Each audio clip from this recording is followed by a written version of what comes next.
Well, hello there, friends. Rebecca here, the Dragon Librarian from Farmington Community Library, and I have a brand new friend with me here today to introduce to everybody.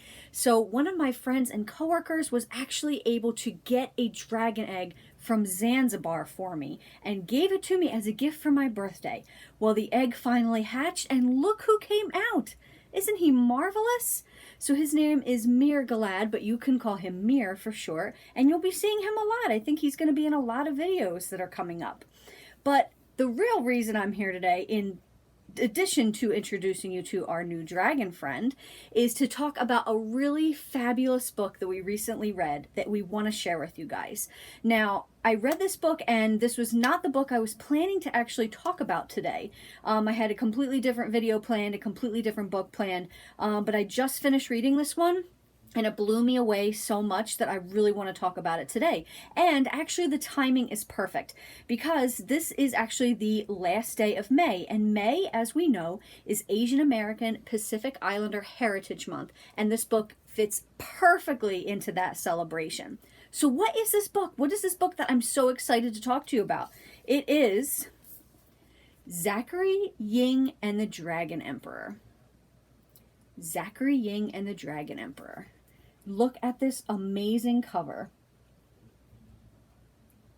And the author is Xiran Zhao. Now, I really love their work. They've written a young adult book as well that I'm absolutely over the moon for. So when I found out that they were writing a novel for younger people, I was super excited. Even more excited when I found out that this is sort of along the same lines as Percy Jackson and the Rick Riordan Presents series. So if you're familiar with those series, it's basically an adventure story with lots of action, lots of humor, but also contains a lot of information and knowledge about a different culture's mythology and folktales.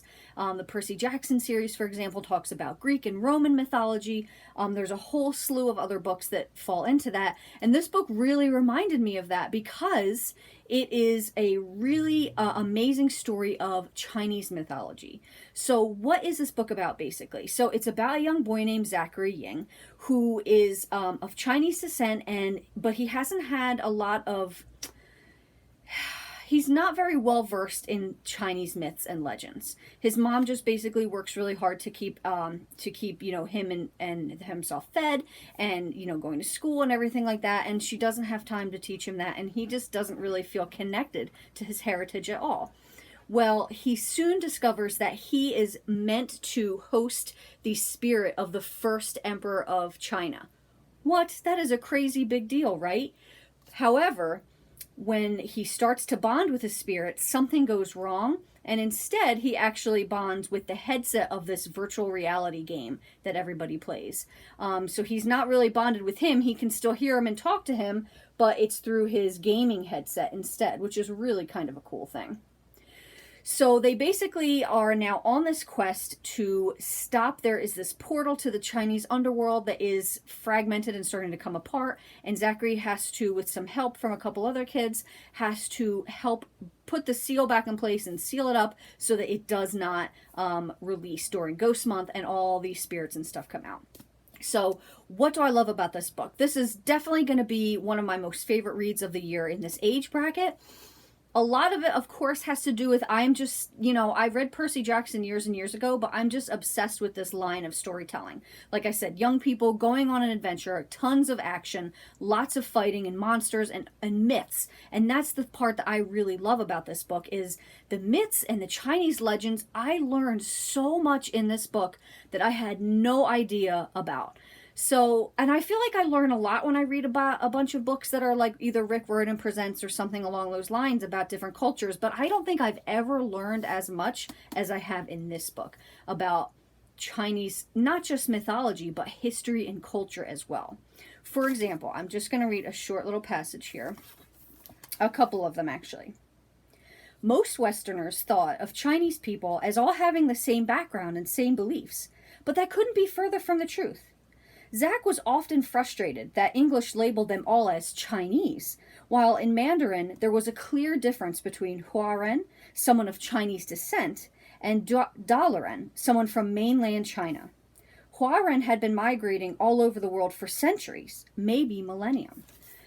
no idea. That is so amazing. And here's another one. Not a lot of Americans knew this, but China's population wasn't homogenous.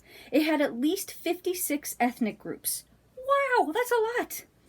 The biggest and most dominant one, Han, was what most people thought of when they heard Chinese person. But Zach's family wasn't one of them. They were Hui, a minority people with Islamic heritage, descended from Silk Road traders.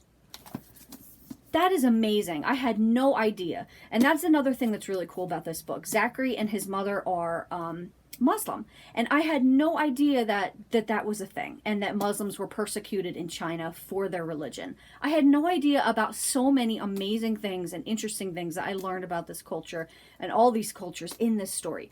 And that's not to say that it was boring or slogged or it was just really, information dense. It wasn't.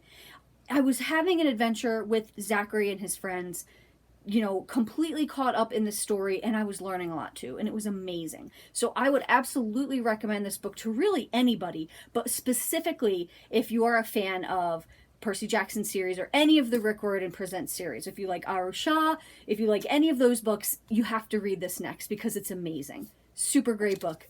Zachary Ying and the Dragon Emperor. There's also a couple twists that I did not see coming, and the ending is, it's going to blow you away. Zachary Ying. Well, that's what we've got for you today. I hope that this book sounds as amazing and exciting as I found it to be. If so, please feel to check it out from the Farmington Community Library. And also, please give this video a like. We really appreciate you watching. Thanks so much and have a wonderful rest of the day.